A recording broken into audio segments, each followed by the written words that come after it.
బాగుంది జోరు. తీరిందా నీ కళ? ఆనందం వస్తే అంతే కదా అందరూ. తీరిందా లేదు చెప్పరా నీ కోరిక? బావా, మొత్తం క్లీన్ చేసి అన్ని పెట్టేసాను చూడు ఎక్కడ. అద్దంలో మన ఇద్దరు ఎలా ఉన్నా చూసుకుందామా? వావ్, కోతి చేతిలో అట్టుకోండు అలాగున్నాం.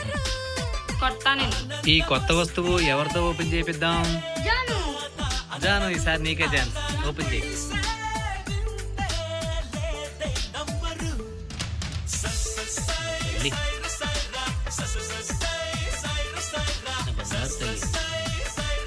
హ్యాపీ. సరే ఇప్పుడు కవర్ చింపేద్దారండి. కొంచెం అందంగా చింపండ్రా, ఏంట్రా చింపడాలో. ఇది మా ఫ్యామిలీ. ఓకే.